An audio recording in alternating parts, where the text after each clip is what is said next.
Dites-nous tout. Nous accueillons sur ce plateau aujourd'hui Frédéric Lenoir. Bonjour Frédéric Lenoir. Bonjour Marie-Louise. Philosophe, auteur et animateur de l'émission Les Racines du ciel sur la chaîne publique France Culture. Vous êtes né le 3 juin 1962 à Tananarive, à Madagascar, mais vous avez été élevé en France, vous. Oui, absolument. Et j'ai fait une partie de mes études de philo en Suisse. Ah, quand même, hein? Déjà citoyen du monde. Oui. Oui, j'aime voyager. Votre biographie officielle raconte que vous étiez un enfant turbulent. Est-ce que c'est vrai? Oui, j'étais un enfant qui était absolument pas fait pour les études scolaires classiques. Je m'ennuyais à l'école terriblement et du coup j'ai été viré 3 fois de collège. J'ai dû changer de lycée parce que je faisais rire tout le monde. J'étais dissipé et j'ai commencé à me passionner pour les études avec la philosophie. Quand même! Et avant, tout m'ennuyait. Est-ce qu'il y a un philosophe en particulier par lequel vous êtes entré dans la connaissance philosophique? Platon, c'est en lisant le Banquet de Platon, je me suis dit, mais ça, c'est passionnant.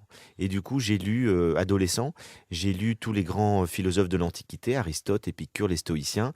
Et puis après, ça m'a conduit à me poser des questions personnelles sur le sens de la vie. Et je me suis intéressé au bouddhisme, à la spiritualité en général. Oui. Et ça a été vraiment une passion parce que tout simplement, ça répondait à des questions que je trouvais importantes pour vivre. Et à l'école, on ne nous apprend pas à vivre, on nous apprend à acquérir toute une série de connaissances. On nous, comme dirait Montaigne, on nous fait une tête bien pleine, mais pas une tête bien faite. On nous aide pas à penser, on nous aide pas à réfléchir sur la vie, sur nous-mêmes. Et ce qui m'a passionné, c'est la psychologie, c'est la philosophie, c'est les sciences humaines finalement, qui nous permettent de réfléchir sur nous-mêmes et sur le monde. Oui. Vous avez fait dans la jeune vingtaine un voyage en Inde. Oui. Vous êtes allé travailler dans une léproserie. Vous avez rencontré Mère Teresa? Oui, très brièvement. Parce que elle avait autre chose à faire que de s'occuper des gens qui venaient. Mais Ils devaient être nombreux aussi. J'ai surtout rencontré des centaines de personnes, des mourants, des lépreux, des gens qu'on ramassait dans la rue l'après-midi. On les amenait dans le mouroir et puis on passait du temps avec eux. On les accompagnait jusqu'à qu'ils meurent. C'est donc des personnes qui étaient en train de mourir dans la rue en fait. Et ça a été une expérience bouleversante. Je suis rentré 4 mois après en France. Et j'avais un tout autre regard sur les valeurs, sur la vie, sur ce qui nous rend heureux. Et surtout que dans cette léproserie, j'ai vu des gens notamment assez jeunes, qui étaient déjà atteints de manière irrémédiable par la lèpre, mais qui étaient rayonnants de joie. Et donc je voyais en Inde des lépreux rayonnants de joie, je rentre dans le métro parisien et tout le monde a l'air complètement déprimé.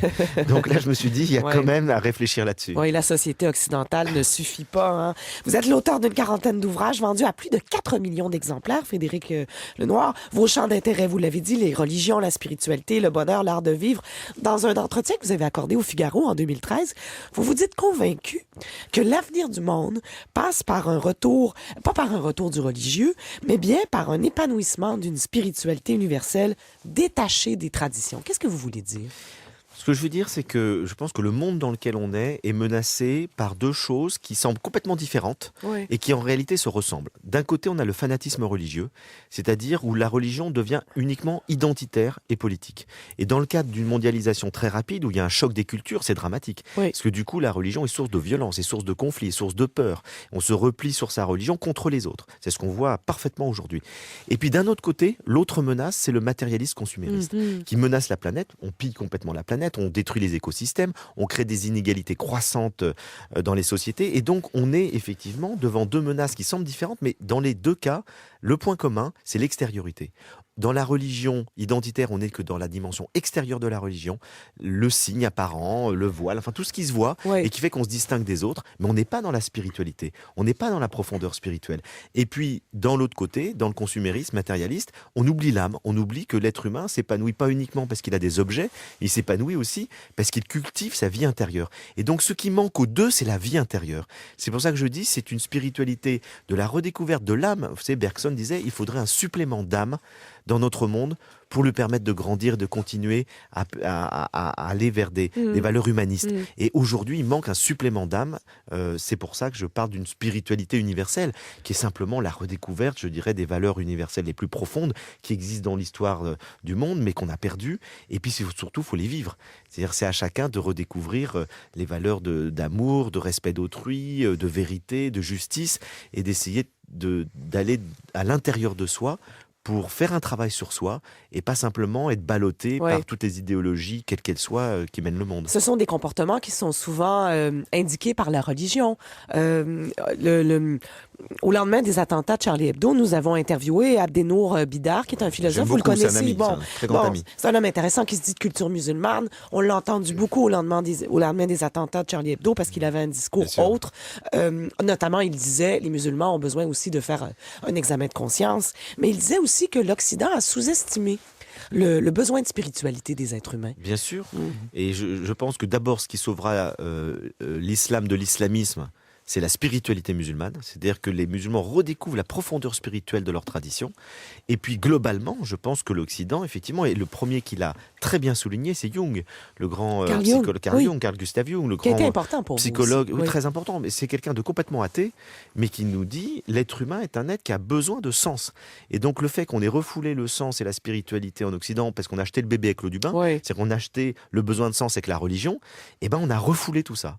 Et du coup, ça crée des individus qui sont mutilés d'une partie d'eux-mêmes, qui est la dimension spirituelle, la dimension intérieure. Donc je crois qu'effectivement, c'est quelque chose qu'on doit redécouvrir en Occident et découvrir que la religion collective, politique, identitaire, les rituels, ce n'est pas la spiritualité et que cette spiritualité, elle peut se vivre dans une religion ou en dehors d'une religion. Oui. En France, Marine Le Pen, chef d'un parti d'extrême droite, le Front National, ouvertement intolérante aux communautés juives, aux communautés musulmanes, obtient 30% des intentions de vote. C'est votre pays, la France, en ce moment. Comment vous expliquez cette popularité? Je pense essentiellement pour deux choses. La première chose, c'est la peur de l'islam. Et c'est vrai qu'actuellement, en France, comme il y a une communauté d'environ 5 millions de musulmans, ça, c'est important. C'est la plus importante d'Europe. C'est la plus importante d'Europe. Il y a beaucoup de tensions, il y a beaucoup de chocs culturels, je le disais tout à l'heure. Le fait qu'on voit de plus en plus de femmes voilées, etc., ça choque les gens, donc ils sont très mal à l'aise. Donc la peur de l'islam, l'idée qu'il y a une démographie galopante chez les musulmans, ce qui n'est pas vrai, mais c'est un fantasme. Et il y a des gens qui vous disent, dans 30 ans, la France sera majorité musulmane. Regardez Michel Houellebecq, notre ami romancier, qui joue sur cette peur-là, en imaginant un président de la République musulman. Enfin, tout ça est en train de faire des peurs. Et du coup, je pense que le Front National bénéficie d'abord de ça. Et puis la deuxième raison, c'est la perte des repères. C'est-à-dire que le fait qu'aujourd'hui, tous les repères traditionnels, c'est-à-dire la famille, la sexualité, la place de la femme, l'homoparentalité, enfin tout ça, est fait que les gens sont complètement perdus. Et enfin, une partie des gens sont complètement perdus. Et du coup, le Front National apparaît comme un lieu de résistance dans lequel on prône encore, si vous voulez, des valeurs traditionnelles et on se méfie de toute cette évolution très rapide de la modernité. Et puis, je dirais une troisième petite chose, c'est aussi l'Europe. Les Français sont de plus en plus eurosceptiques et donc le Front National est le seul parti politique français qui dit, nous, si on est au pouvoir, on quitte l'euro. On revient au franc, on ferme les frontières, on interdit aux étrangers de rentrer, enfin, on se replie sur nous-mêmes. Et là, vous avez tous les gens qui ont peur de la mondialisation, qui sont attirés par ce parti. Oui, il y a quand même une montée de l'extrême droite un peu partout en Europe. Partout, pour les mêmes raisons. Oui. Est-ce que ça vous fait peur? Pour utiliser un mot que vous dénoncez, est-ce que vous craignez ce qui est en train de se passer? Je pense que si on regarde les choses positivement, le Front National fait 30% des voix au meilleur de sa forme, je dirais. C'est beaucoup ça veut quand dire même. Oui, mais ça veut dire que quand même les 2 tiers des Français sont totalement allergiques au Front National. Donc je pense que jamais ce parti ne pourra gouverner. Simplement, effectivement, on voit qu'il y a une forte minorité de gens, mais je crois que c'est un peu normal. C'est-à-dire dans toutes les périodes de mutation, dans toutes les périodes de changement très rapide, il y a toujours un parti réactionnaire, il y a toujours le parti de la peur qui est présent dans les sociétés. Après, est-ce que ce parti-là peut prendre le pouvoir? C'est la question. Et je ne crois absolument pas en France. Bon, j'espère pas me tromper, mais j'ai plutôt un regard positif en me disant il est normal qu'il y ait un lieu d'expression de la peur. Et est-ce que la jeunesse est quand même séduite un peu par ces idées-là pas en du France, tout. Non. C'est ça qui est rassurant aussi. Bon, c'est rassurant. Alors. Voilà une très bonne question. C'est qu'effectivement, si on regarde, c'est essentiellement des personnes âgées. Donc les jeunes sont très très majoritairement hostiles au Front National. Mais moi, ce que je trouve intéressant, c'est qu'au lendemain des attentats de Charlie Hebdo, il y a eu tout ce défilé des chefs d'État à l'Élysée pour la marche qui a eu lieu. Et le combat pour la liberté d'expression, en principe aussi. Et il y a une phrase qui avait retenu mon attention, c'était le premier ministre italien quand il est rentré dans la cour de l'Élysée, qui est interviewé par un journaliste français. Il dit, mais vous savez, il y aura des enseignements à tirer de tout ça. Et l'Europe ne peut pas être qu'un projet d'austérité et qu'un projet d'économie. Hein. Il faut réinsuffler un peu d'humanisme dans l'Europe. On ne peut pas offrir à la jeunesse européenne ou aux Européens qu'un plan de match d'austérité comme on l'a offert aux Grecs, par exemple. Comme ce qui est en train de se passer ici aussi. Comme ce qui est en train de se passer ici. Ça ne peut pas être un projet d'austérité. Mais d'ailleurs, au-delà de l'économie, je pense que le drame de l'Europe, et vous avez raison, c'est qu'il manque un projet collectif sur sur une identité culturelle. Absolument. Et sur les billets d'euros, il n'y a pas de personnages, c'est des objets, c'est des. Au fond, on a des figures, Mozart, Voltaire, on a plein de figures européennes qui comptent pour nous, qui font partie de notre patrimoine, qui sont essentielles, etc. Il faudrait qu'on redécouvre et qu'on trouve les moyens de partager un peu ce sens de l'appartenance à un destin collectif. Et ça joue sur la culture, ça joue sur le politique, le fait que, par exemple, il n'y a aucune politique européenne. Et donc, on a fait les choses à l'envers. On a commencé par faire une Europe économique alors qu'il n'y avait pas assez d'identité culturelle européenne et aucune Europe politique. Et je pense que l'Europe va se casser la gueule si on ne rétablit pas effectivement ce correctif. Au lendemain des attentats de Charlie Hebdo, il y a eu tout le débat aussi concernant la liberté d'expression. Est-ce qu'on a le droit de rire des religions? Est-ce qu'on a le droit de rire des extrémistes? Qu'est-ce que vous en pensez? Qu'est-ce que vous pensez de ce qui a été dit aussi, Frédéric? Alors, moi, j'ai fait partie des gens qui ont fait partie de la marche pour Charlie. J'ai écrit un livre, participé à un livre collectif, Nous sommes Charlie, etc. Parce que je ne supporte pas l'idée qu'on impose une censure par la violence. Et donc là-dessus, je trouve que toute démarche violente contre des opinions qui sont exprimées, quelles que soient, même si je ne les partage pas, est totalement à proscrire. Maintenant, quand il y a eu les caricatures dans Charlie Hebdo, j'étais contre leur publication parce que je savais que ça allait créer un choc culturel à nouveau et qu'on allait avoir de l'huile sur le feu. Ça rajoutait de l'huile sur le feu. Et il y avait dans ces caricatures, une caricature que j'ai trouvée extrêmement dangereuse. C'est celle où on met Mahomet avec une bombe dans le turban. Oui. Ça veut dire fondamentalement le prophète est un terroriste. Sous-entendu, tous les musulmans sont des terroristes. Et ça, je trouve que c'est franchement très négatif. Donc on n'a pas le droit de rire de tout. Je pense qu'il faut savoir s'auto-censurer. C'est-à-dire pas être censuré par les autres, mais se dire, il y a des choses qui créent de l'amalgame. Et je vais vous donner un exemple. Au début du XXe siècle, vous aviez des caricatures qui étaient antisémites, dans lesquelles on montrait des juifs avec le nez crochu, etc., accrochés à des gros sacs d'argent. Et on disait, vous savez quelle est la différence entre un juif pauvre et un juif riche? Le juif riche, il avait 2 énormes sacs, le juif pauvre, il avait un énorme sac. Ces caricatures antisémites ont donné la Shoah. Donc je trouve qu'aujourd'hui, il faut tirer les leçons du passé et ne pas amalgamer tous les musulmans avec des dessins qui nous disent que ce sont tous des terroristes. Parce que demain, il y a des musulmans qui vont se faire tuer dans la rue, il y a des mosquées qui sont mitraillées parce qu'il y a des gens qui commencent à penser que tous les musulmans sont des terroristes. Donc je pense que dans l'humour, il faut être intelligent, il faut être responsable. On peut faire des choses très drôles, on peut critiquer les religions, on peut faire des caricatures anticléricales, etc., mais qui ne font pas d'amalgame. Tous les juifs sont riches ou tous les musulmans sont des terroristes. Vous êtes de passage au pays pour donner des conférences, notamment. En 2013, vous avez publié un ouvrage intitulé « Du bonheur, un voyage philosophique ». Comment vous définissez le bonheur, Frédéric Lenoir? Je définis le bonheur, et alors là, je le ferai à la suite des Grecs qui ont été des très bons théoriciens du bonheur, qui ont inventé le concept de bonheur, d'ailleurs, par rapport au plaisir. Pour moi, il n'y a pas de bonheur sans plaisir. Mais la différence entre le bonheur et le plaisir, c'est que le plaisir est une émotion immédiate. Le plaisir est quelque chose de passager qui est lié à quelque chose d'extérieur. Vous avez soif, vous buvez, vous avez du plaisir. Vous écoutez un morceau que vous aimez, vous avez du plaisir, mais ça s'arrête après. Et donc la question du bonheur, c'est d'arriver à créer un état global et durable de satisfaction. Et donc, ça veut dire qu'il faut mesurer ses plaisirs, qu'il faut savoir choisir ses plaisirs, qu'il faut discerner les plaisirs. Parce qu'il y a des plaisirs très agréables sur le moment qui nous mettent mal après. Il y a des plaisirs immédiats qui détruisent une équilibre, une harmonie de vie. Si vous êtes engagé dans une relation amoureuse puis que vous laissez aller à n'importe quelle pulsion sexuelle, vous risquez de pas être heureux très longtemps en amour. Donc finalement, il faut savoir mesurer, limiter, choisir ses plaisirs, tout en ayant du plaisir. Donc finalement, le bonheur repose sur la connaissance de soi, qui je suis, qu'est-ce qui peut m'épanouir véritablement, qu'est-ce qui peut me permettre d'être dans ma vie professionnelle, dans ma vie affective, de m'épanouir réellement. Et puis ensuite, ça doit être en fonction du sens qu'on donne à sa vie, des engagements qu'on a dans sa vie, de savoir sélectionner ses choix. Donc le bonheur, c'est le résultat de ça. C'est un état de satisfaction, de paix intérieure, de sérénité qu'on acquiert, c'est-à-dire d'amour de la vie, tout simplement, qu'on acquiert généralement avec le temps, parce qu'on a su faire les choix qu'il fallait pour ça. C'est pas si loin des épicuriens, là. C'est totalement épicurien, ce que je dis. Ouais. Ben oui, mais on a l'impression en même temps que c'est une obsession.